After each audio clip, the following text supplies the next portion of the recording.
hai să tot Măcar de ziua măgar, națională le merg. facem nou costumele de bal, că mâine-i balul.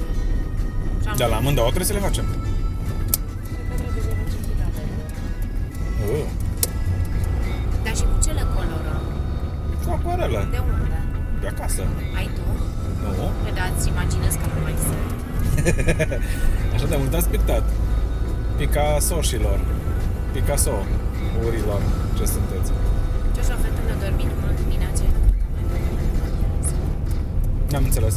O dormit mult dimineața A doua și pauză. nu cred că mai Da. dorm la amiază. Am înțeles. Și atunci avem timp să le facem. Nu o să mai doarmă la amiază? Cred. Nu, pe de la 10 s-o trezit dimineața. Înseamnă că a fost obosite seara? Probabil că da. Am fugit prin magazin. Am dormit că am dormit și eu. Așa e, Sofie? Am fugit prin magazin.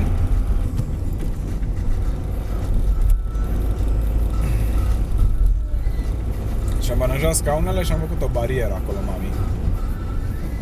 Și mi-a trecut nimeni de voi sau ce? Ba nu, că până la urmă le-a lăsat fetele pe oamenii care aveau cărucioare. Așa e, Sofie?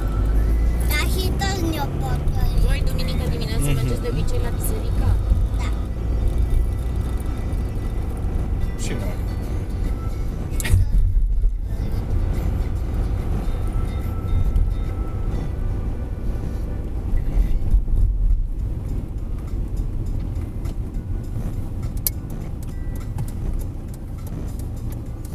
Dați bine acolo. Uite, e portocaliu. E portocaliu. Dacă face Carmen, aduc unii. Dar nu mai zici babuchina. Zi babuchin. Portocaliu. Este portocaliul. Ți-a plăcut, mami, cum o și articulat? Știți, domnic? Soarele de vină. Parcă mumă s-ar fi profă de română. Dar lasă că soarele ăsta e neapărat că încălzește, dragă. N-ar fi soare, ar fi foarte frig. Tu de ce nu ți iei un jersey mai și haina aia luată de la femei din H&M? Ia, exact. Ții de... Tati! Travezi pe chestia asta că... Tati! Da, Sofie?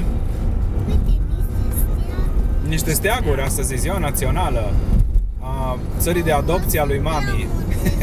Sunt prea multe steaguri. Bine zis, Sofie, prea multe. Este ziua țării de adopție a lui mami. Aici e verde. E verde, înseamnă că trecem.